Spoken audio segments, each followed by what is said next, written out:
Hello and welcome back to the Bag of Bones Bible teaching. Today we have entered, and Methuselah, where are you? The end of the building of our skeleton. We are going to talk about the book of the Revelation. Right here on the top of the skull. This is the end. This book finishes our Bible. And I need to give you a little bit of a historical background about who wrote it. It was written by the Apostle John. Now, in the Gospel of John, right at the end, when Jesus is hanging on the cross, he hasn't died yet, but the Apostle John is at his feet together with the mother of Jesus, Mary. He looks at Mary and then he says to his mother, while looking at John, "Woman, behold your son." And to John, he says, looking at Mary, "Behold your mother." And it was from this moment on that John took care of Mary. And we have to conclude out of this that Mary had been a widow for a while, that her husband Joseph must have passed away because he is no longer in the gospel messages. So, as it turns out, John moved to a city called Ephesus in modern day Turkey, where he took care of Mary.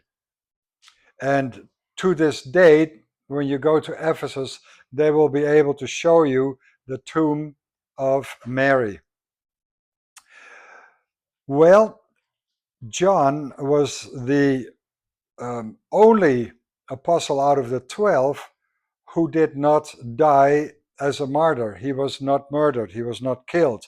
He died of old age. And it was in the city of Ephesus, something like 60 years after the death of Jesus, that he wrote the three letters, 1st, 2nd, and 3rd John. Then he wrote the Revelation, which we will discuss today. And then he wrote the Gospel of John. And we understand that that was written so that when John passed away, the memories that he had would be recorded for our benefit. So, well, there was definitely persecution and in modern day Turkey. And one day, John did not worship the Roman emperor at the instructions of the emperor. So therefore, he was taken prisoner and he was sent to an island off the coast of Turkey. And it was at this particular island where he wrote the Revelation. Okay. It was there. This island was a stone quarry. It was slave labor. There, he all of a sudden, on the Lord's day, it said, he saw an angel, and the angel said to him, "Write down what you hear and write down what you see." So, rather hurriedly, this whole revelation came about. John never ended up editing the word because one of the things that was written in it was, don't add any words to it or don't take away any word. Okay, so that's a little bit of the history behind the start of the Revelation. Revelation is a book that is so complex and yet so simple. The simple part of Revelation is this. It's actually two words. Jesus wins. It is the final outcome of the entire prophecy, everything that was prophesied. At the end of this book of Revelation, we will see the wonderful news about the new heavens and the new earth and the new Jerusalem. But before we get to that point, a lot of things have to happen. Back in the gospel messages, Jesus prophesied about the end times. In the prophets, they were talking about the end times. So if we did not have the revelation, our Bible simply would not be complete. In the course of history, over the centuries, there were quite a few people that said, this book is nonsense. It doesn't belong in the Bible. But others say, absolutely not true. We need this last book in the Bible. And well, fortunately, they won, and that's why we have the book of Revelation. There's in the beginning of the book of Revelation is a very simple, easy to understand part, and that is a letter that was written. It was dictated by Jesus to John to the 7 churches of Asia. And there are many people that take the different letters to the 7 churches and say, oh, these are representing the different eras during the past 2,000 years of Christianity. And they say, the letter to this church belonged to this, the first 300 years, and then the next letter takes on the next so many hundreds of years. So that is one um, uh, stream of thought where we are now in the letter to the 7th church, and that we are living that right now. Well, there are those that say all these churches, these 7 different churches, we are seeing all over the world today. Okay, so big opposites. And that's why I just mention it, but I'm not getting into it. That's not, again, the nature of this video series.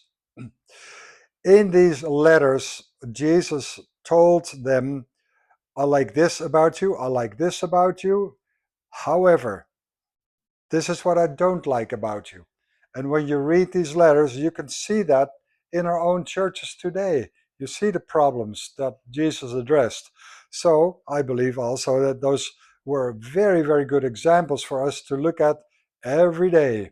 Is this what our church is doing? And I'm part of this church. Am I doing what this the letter says about the church, or am I outside of it? So very good questions, good examples. Okay, after that comes a time in the book of Revelation that is, when you read it, oftentimes it gets my heart pounding. It gets me almost to hyperventilate.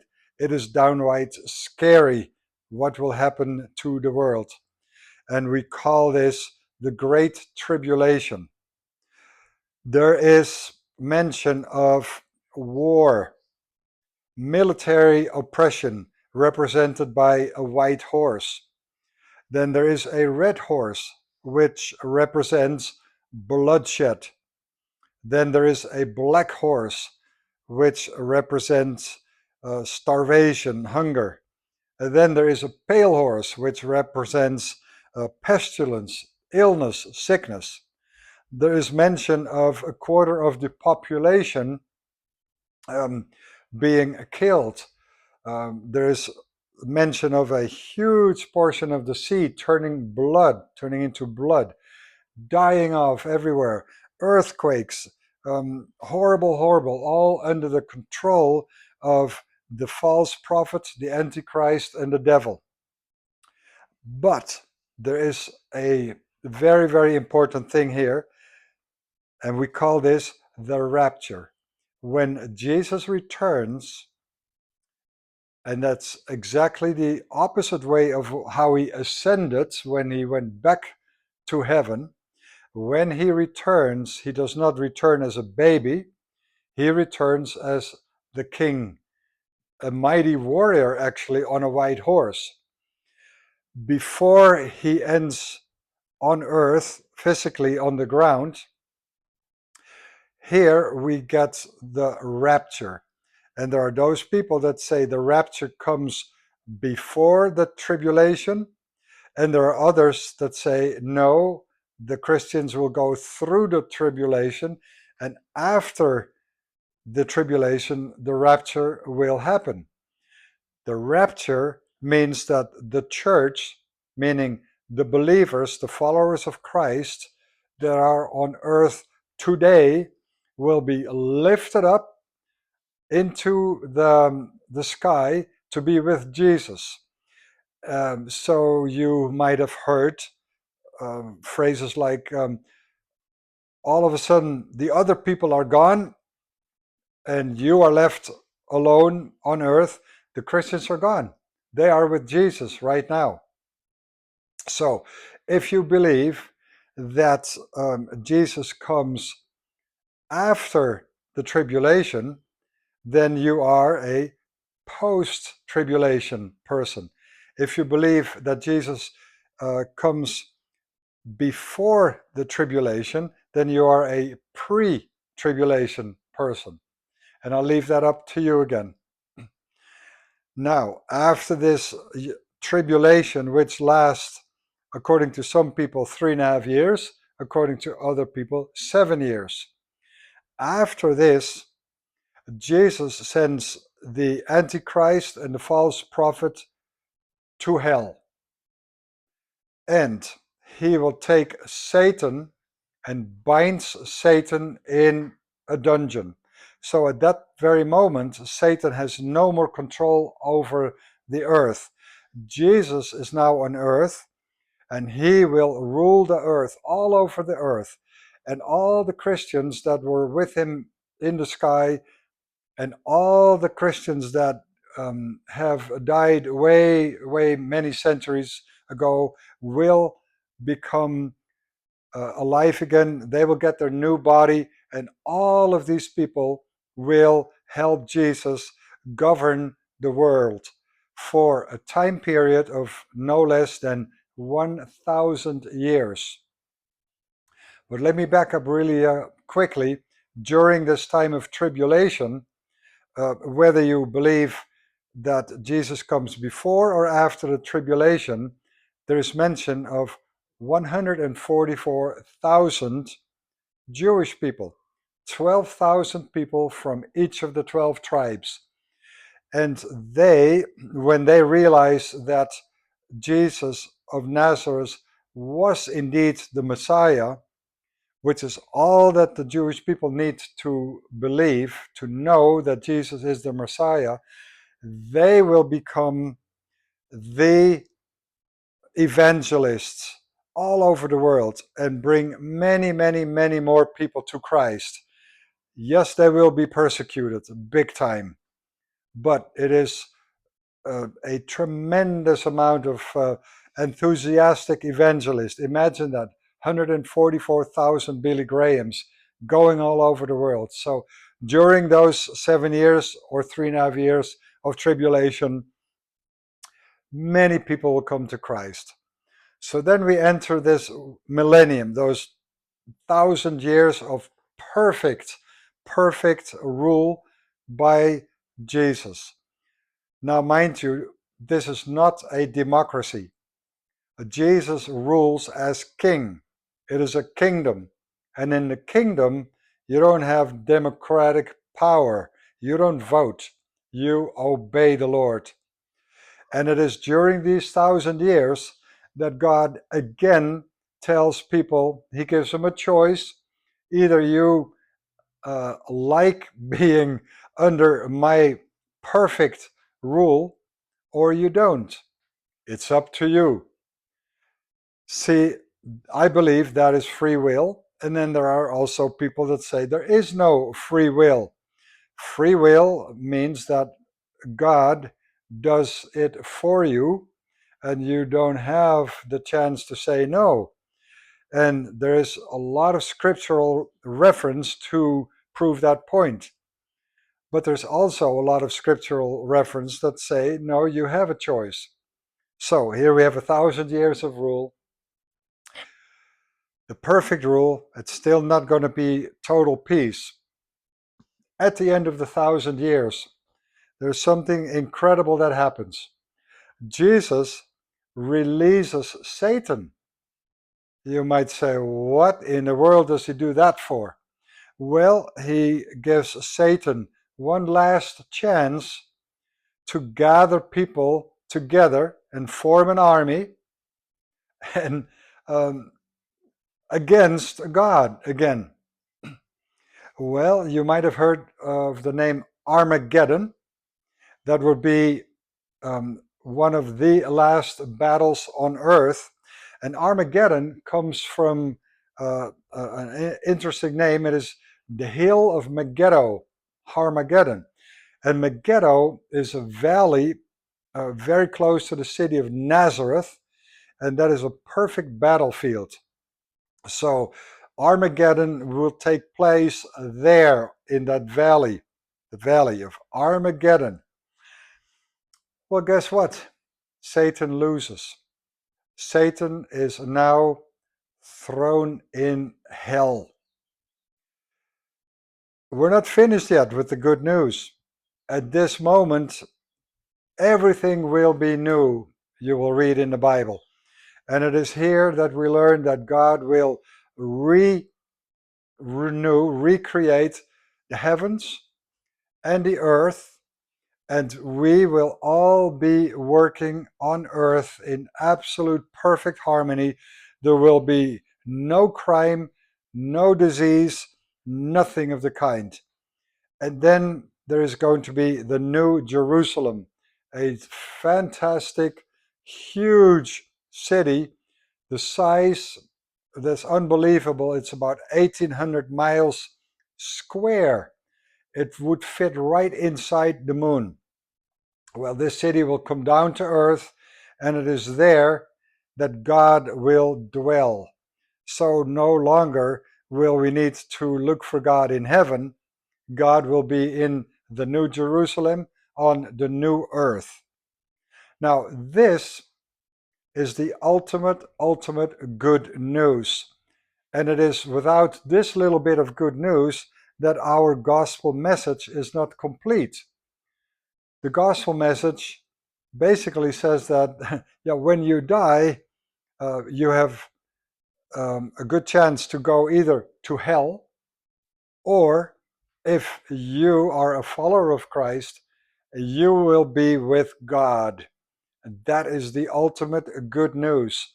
So it is with this that we can close our Bible and say, thank you, Lord. Thank you for this great news. Thank you. And Lord, I want to be in your camp. I want to be on your side, not just to not go to hell, but just to be with you forever and ever and ever. And with this, my friends, I will come to the end of our video series where we built the skeleton structure to take you in bullet train speed through the Bible. And from now on, you can take that ride on your own bicycle. And upon request, you please fill out the comment section. Let me know how this series affected you. If you want to hear more, I'll be more than happy to give you different teachings, different topics, not at bullet train speed anymore, but more in depth. But I need to hear from you. I love that feedback. So read the Bible, listen to Bible teachers. There are so many phenomenal Bible teachers that you can find on YouTube, on the radio. And I'm talking about people at the level of a John MacArthur, David Pawson, who passed away, a Derek Prince, Adrian Rogers, Pastor David Jeremiah, there's so many. And many of them have different points of views, and it is good to hear the different points of views. I learn from it, and oftentimes I think that I know it, but then I hear something from another teacher, and I say, "Oh, and that makes sense. I had a situation happen like this, and oh yes, now I understand that better. So sometimes one particular pastor will just hit you better than another one. So find the pastors that you like. Oh, Egyptian born pastor Michael Youssef. Wonderful. Uh, Chip Ingram from Northern California. There's wonderful teachers. So I have to say, I cannot thank them enough for all their teaching that is available. Find YouTube videos. Yeah, you'll be blessed by what's available. But please give me feedback. And then, like I said before, faith comes by hearing, and hearing from the Word of God. May God richly bless you. Thank you.